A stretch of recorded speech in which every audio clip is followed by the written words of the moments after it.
No programa Evidências anterior, você acompanhou o breve resumo histórico e filosófico das raízes do moderno movimento ateísta. No final da explanação, terminamos com o desafio de mostrar evidências racionais para a existência de Deus. E esse é o nosso assunto hoje.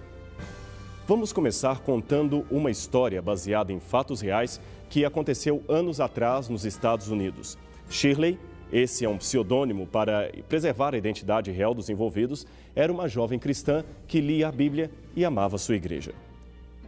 Criada numa pequena cidade do interior, ela nunca havia conhecido um lugarejo com mais de 30 mil habitantes. Até que um dia, seus pais a enviaram para a capital a fim de cursar a universidade. O choque cultural, é claro, foi tremendo. Shirley logo percebeu que suas convicções religiosas não eram tão óbvias para a maioria que a cercava. Na sua igreja interiorana, bastava um texto bíblico para afirmar uma ideia e já se tinha o bastante para silenciar qualquer contra-argumento. Mas nesse novo mundo, as coisas eram diferentes. A ligeira menção da palavra Bíblia já era motivo de deboche e discriminação entre os estudantes. Seu professor mais admirado, um PhD pela Universidade de Oxford, era ateu e parecia ter argumentações mais sólidas que os sermões que ela ouvira na infância. Shirley amava os seus pais e não podia negar uma convicção de fé tantos anos acalentada. Entretanto, sua nova intelectualidade não encontrava respostas claras e racionais para muitas das perguntas que surgiam. Até que um dia, algo terrível aconteceu. Shirley suicidou-se. Seu corpo foi encontrado próximo a uma árvore que ficava no prado da escola. Junto dela havia uma rosa e um exemplar do livro E o Vento Levou. Junto também havia o vidro de veneno que ela usou para ceifar a própria vida. Dentro do livro havia um bilhete com as seguintes palavras: Eu realmente tive que fazer isso. Não posso mais enfrentar essa vida. Quando eu cheguei à universidade, tinha fé em Deus e era feliz, mas a universidade roubou a minha fé e eu não posso mais enfrentar suas perplexidades e incertezas. Quando acharem o meu corpo, notifiquem aos meus pais e diga para eles que sinto muito por ter lhes causado ainda mais esta dor. Peço que enterrem o meu corpo embaixo dos pinheiros que estão no cemitério, cuja graça e beleza tantas vezes admirei, mas nunca pude alcançar. É impossível saber em detalhes que dúvidas ou conflitos passaram na cabeça daquela garota. Mas dá para se ter uma noção, pois muitos passam pelos questionamentos semelhantes a ela. Aliás, se você notar bem, verá que ninguém nasce ateu. As pessoas se tornam ateias devido a alguma decepção com aquilo que antes acreditavam. Pode ser o sofrimento, a formulação de perguntas sem resposta ou até o choque de culturas. Não importa a razão, num dia, mais cedo ou mais tarde, todos temos a nossa fé balançada por algum tipo de questionamento. Como lidar com isto é o que torna o X da questão. Note que a existência de Deus não é algo que interessa somente às pessoas que creem.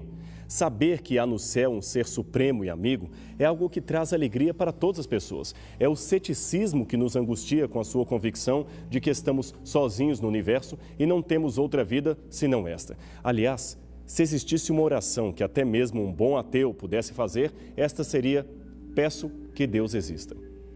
Seja como for, o fato é que hoje as pessoas fogem da religião institucionalizada, mesmo aquelas que ainda também mantêm algum tipo de fé num ser superior, preferem caminhos espiritualistas alternativos que não exigem demasiado comprometimento nem sejam modulados por crenças doutrinárias.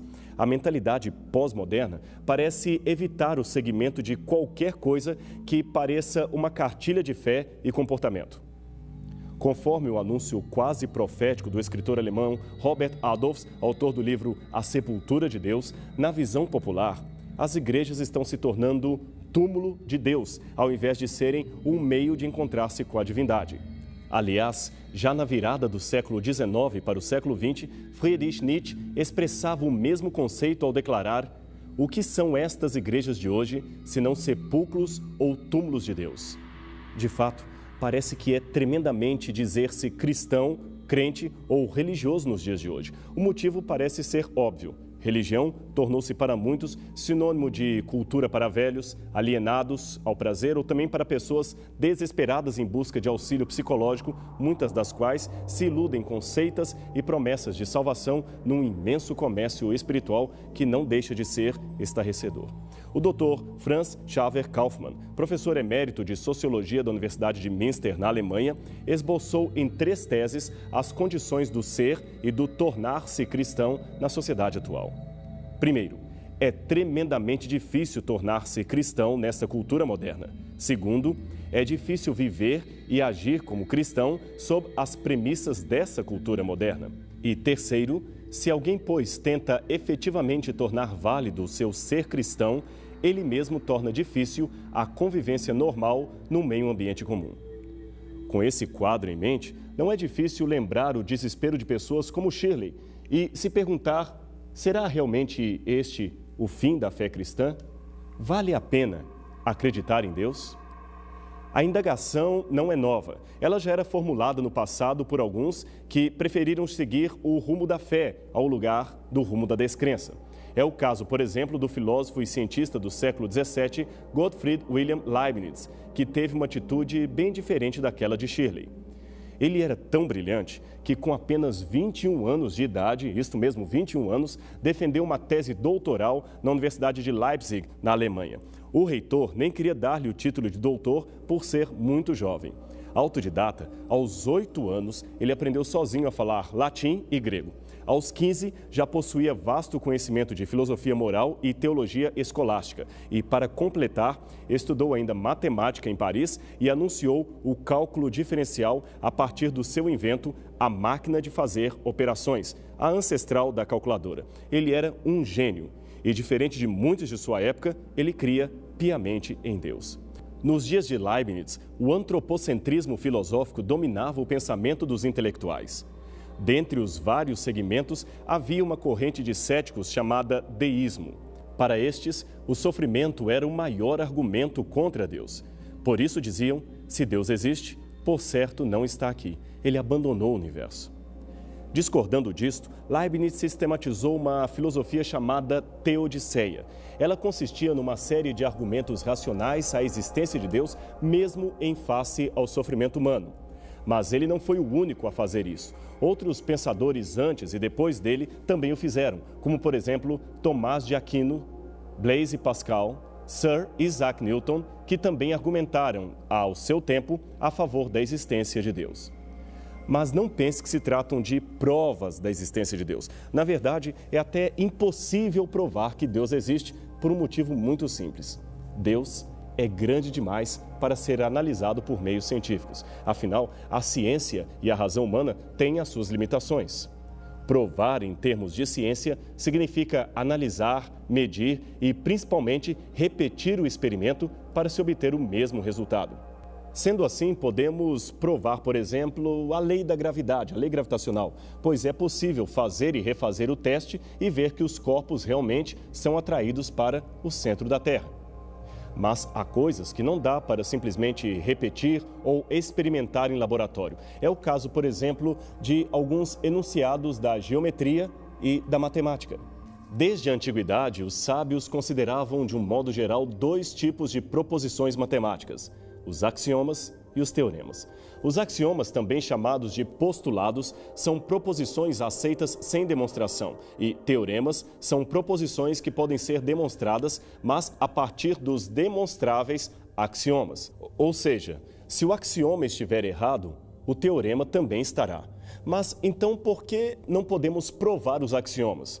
Porque, de acordo com o método lógico-dedutivo usado pelos gregos, isto é, aquele que parte do universal para o singular, o pressuposto universal, embora necessário para se obter um resultado efetivo, escapa à nossa capacidade intelectiva e, portanto, não pode ser medido, verificado ou analisado com os nossos instrumentos, que têm como característica principal a limitação. Noutras palavras, são grandes demais para os nossos critérios de observação. Mas aí você deve estar se perguntando: como ter certeza de um axioma se ele não é verificável? Bem, os matemáticos gregos responderiam que ele é indutivo. Faz sentido supor assim, mas não tente prová-lo. sua mente não está ao alcance dele. Ora, se este é um conceito racional, por que não poderíamos aplicar o mesmo a Deus? Afinal de contas, se o Todo-Poderoso pudesse ser provado no sentido empírico da palavra, ele estaria mais para teorema que pressuposto. Logo, caberia dentro do escopo mental humano e não seria grande o bastante para ser Deus. Portanto, do mesmo modo que o axioma matemático, Deus é uma verdade não demonstrável, mas que se estabelece pela lógica e intuição. A única diferença entre ele e o axioma da matemática é que, enquanto o axioma é apenas intuitivo, Deus é adicionalmente verificável pela fé e pela certeza da sua existência. Aliás, da certeza da sua existência, podemos tirar uma série de conclusões e elementos perfeitamente comprováveis, do mesmo modo que são comprováveis os teoremas retirados dos axiomas. E não pense que esta lógica matemática é difícil de compreender. Ela está em todos os livros e pode ser confirmada por qualquer matemático. Difícil é entender como filósofos ateus ignoram este ponto, afirmando categoricamente a não existência axiomática de Deus. Vejamos ainda outra ilustração da matemática. Como você deve saber, não dá para provar deste jeito empírico que alguns imaginam que duas retas paralelas jamais se cruzam, a não ser que sejam concorrentes. Em ambos os casos, a dificuldade está em que os conceitos remetem a nossa mente para o infinito. As provas oferecidas para esses e outros enunciados geométricos são reconhecidamente complexas e, em alguns casos, até contraditórias. Basta para isso ver a polêmica sobre o axioma das paralelas, o quinto postulado de Euclides, que envolveu grandes nomes da matemática, especialmente no século XIX. Só para você entender um pouco dos bastidores desta polêmica, saiba que por quase 2000 anos, desde o ano 300 a.C., quando viveu Euclides, até meados de 1700, a sua geometria dominou soberana o mundo da matemática. Mas muitos percebiam de longa data que o seu quinto postulado apresentava alguns problemas. De acordo com a visão de Playfair do século XVII, o quinto postulado de Euclides dizia: por um ponto exterior a uma reta, passa apenas uma outra reta paralela à primeira. Ora, os estudiosos de Euclides, que viveram a partir do século XVII, logo começaram a perceber que a questão da unicidade das paralelas era ou seria polêmica, pois implicava na existência de um ponto-encontro e não um encontro de duas retas concorrentes que poderia estar além dos limites da verificação. É que, nesta época, o método dedutivo de verificação estava sendo substituído pelo indutivo, que preferia partir do particular, isto é, do verificável, para o universal, bem o oposto do método anterior. Assim, pelo método da indução, que aliás era o próprio método científico, seria impossível verificar o postulado euclidiano. Afinal, como afirmar a existência de algo que não pode ser realizado dentro do universo inteiro, nem mensurado pelas medidas humanas? Esta era uma questão bastante delicada na época. Por outro lado, o curioso é que a vericidade do quinto postulado de Euclides não foi questionada até meados do século XIX. Era claro que duas retas ligeiramente concorrentes acabariam se encontrando em algum ponto teórico e as exatamente paralelas não. Mas a verificação disto não era algo tão simples assim. Aliás, veja este trecho de uma carta escrita em 1817 por um dos mais renomados debatedores da época, o físico e matemático alemão Johann Carl Friedrich Gauss. Estou cada vez mais convencido de que não se pode demonstrar pelo simples raciocínio a necessidade da geometria euclidiana. É possível que no futuro possamos ter ideias sobre a natureza do espaço que hoje nos são inacessíveis. Finalmente, em 1832 e depois em 1840, dois matemáticos, trabalhando de modo independente e até quase secreto, propuseram uma solução radical para o dilema. Um deles era o estudioso húngaro Bolyai Farkas e o segundo, o geômetra russo Nicolas Ivanovich Lobachevsky. Ambos resolveram tentar a única via que restava: construir uma geometria que aceitava todos os axiomas de Euclides, menos o quinto, que falava das paralelas. Eles fizeram um excelente trabalho, disto não resta dúvida, mas a crítica feita por alguns é a de que os novos modelos, ao invés de solucionarem o problema da consistência, apenas deslocaram seu foco. No caso, por exemplo, da geometria de Riemann, outro proponente da época, a geometria de Euclides foi usada para criar uma noção vaga de espaço físico usual, em contraste com o espaço infinito, também chamado real, o que seria objeto das novas geometrias não euclidianas. São sistemas de fato extremamente interessantes, porém não mais nem menos reais que o sistema original de Euclides. De novo, caímos no campo do não demonstrável. Mas deixando para os entendidos em matemática as discussões acerca desta polêmica, o que nos interessa filosoficamente nesta discussão é que, além da demonstração de caminhos alternativos à matemática euclidiana dos paralelos, ficou claro que é possível provar a impossibilidade de provar algo em um dado sistema do conhecimento humano. Noutras palavras, há coisas que são absolutamente verdadeiras, porém impossíveis de serem provadas, não por uma falha delas, mas pela limitação da nossa mente. No caso específico das paralelas infinitas, teríamos que ter uma capacidade de verificá-las de um a outro ponto do infinito para certificar que realmente são contínuas e jamais se cruzam. Esta, repetimos, é uma verdade que podemos enunciar porque é lógico, faz sentido, mas não podemos provar porque está além do nosso alcance. Ninguém em sã consciência questionaria a racionalidade cada vez mais crescente da geometria. O mais surpreendente, porém, de forma lógica, é a independência que ela desfruta do cérebro humano ao demonstrar a limitação racional deste. Aliás, este chega a ser o seu maior destaque em relação a outras áreas da matemática. Como disse Friedrich Bessel, um dos maiores matemáticos e astrônomos alemães do século XIX, enquanto o número é produto exclusivo do nosso espírito, o espaço tem uma realidade para além do espírito, cujas leis não podemos prescrever completamente. Imagine agora estas mesmas palavras aplicadas à mente racional que fez o espaço, a saber, Deus.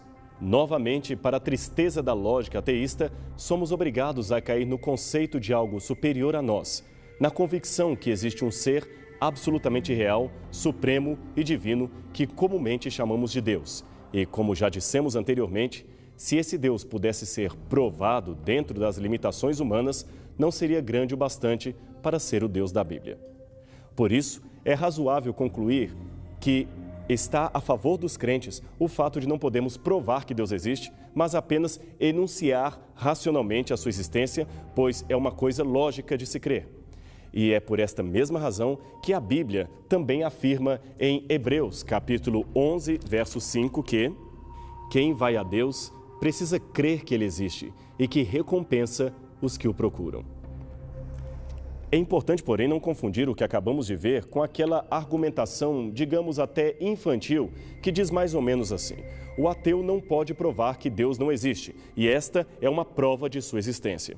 Ora, esse argumento jamais deveria ser usado pelos crentes, pois também não podemos provar que fadas azuis não existem, e isto não as torna necessariamente existentes. Tal raciocínio é equivocado e não tem nenhuma relação com os enunciados geométricos que você acabou de ver.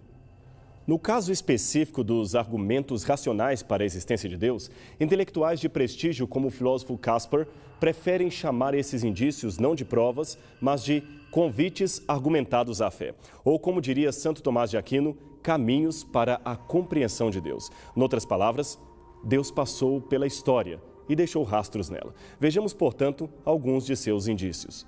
Argumento cosmológico. Pense um pouco e imagine. De onde vem o universo? Existe uma lei física de causa e efeito que estabelece que as coisas não existem do nada. Sempre há uma causa que precede o efeito. Há um provérbio latino que diz ex nihilo nihil fit, que quer dizer do nada, nada se produz. Tudo teve uma causa que o originou. Ora, desde que Albert Einstein propôs a teoria da relatividade, ficou estabelecido que o universo não é eterno, mas teve um começo. Mas é aí que gera o problema para o ateu. Se do nada, nada se produz, o que havia antes do universo começar a existir? O nada? Ora, se não havia nada, por que hoje há algo? Lembremos, do nada, nada se produz. Não seria mais inteligente admitir que, ao invés de nada, havia um Deus? Alguém, certa vez, tentando contra-argumentar esta ideia, perguntou: e se Deus foi originado por outro ser que viveu antes dele? A resposta é simples. Então, este outro é que seria Deus, pois o segundo seria, como nós, apenas uma criatura dele. Não tem saída. Ou acreditamos num Deus eterno que criou tudo e não foi criado por nada, a causa primeira, ou caímos no retrocesso infinito. Portanto, a existência de um Deus eterno, sem começo nem fim, é necessária para explicar a própria existência do universo. Argumento do movimento. Graças à sistematização teórica do astrônomo belga Georges Lemaitre, sabe-se que o universo, longe de estar estagnado, encontra-se em expansão. Ele está se expandindo como uma bola de gás. Assim, em termos físicos, podemos dizer que o universo está em constante movimento. Contudo, a mesma física estabelece que nenhum movimento se dá sem uma causa que o impulsione. Se vemos, por exemplo, uma bola rolando, automaticamente deduzimos que alguém provocou aquilo, pois a bola não movimentaria sozinha de um canto para outro sem uma ação externa. Logo, se o universo um dia entrou em movimento, algo foi responsável por esse movimento. E por que não crer que esse algo poderia ser uma pessoa, no caso, Deus? Argumento do design inteligente. Todos os aspectos da vida natural parecem seguir uma estrutura complementar que supõe um projetista original. Note o vento que espalha sementes, a chuva que as faz germinar, o sol que lhes proporciona vida, o animal que come a planta, tudo segue uma perfeita sincronia. Tanto é que a transgressão de uma destas leis traz consequências sérias para a natureza e, em especial, o gênero humano. Ora, você é inteligente. Crer que toda esta complexa engenhosidade é fruto do acaso requer muito mais fé da parte do observador que aceitar a hipótese racional mais simples de que o universo foi planejado por alguém de inteligência infinitamente superior. Temos ainda outro argumento muito interessante, usado desde os filósofos estoicos para estabelecer a crença racional na existência de Deus. É o chamado argumento étnico. Em todas as culturas, por mais ou menos avançadas que sejam, há uma ideia de Deus interpretada de maneira localizada. Não existe nenhum povo do mundo inteiro que seja inteiramente sem religião. Todas as tribos já contatadas, todos os povos antigos cujos registros chegaram até nós tinham uma ideia de Deus e religião implantada em sua cultura. Agora, cabe a pergunta: quem espalhou pelos povos a noção de divindade? Isso nos faz concluir que a tradição a respeito da existência de Deus é, no mínimo, tão antiga quanto a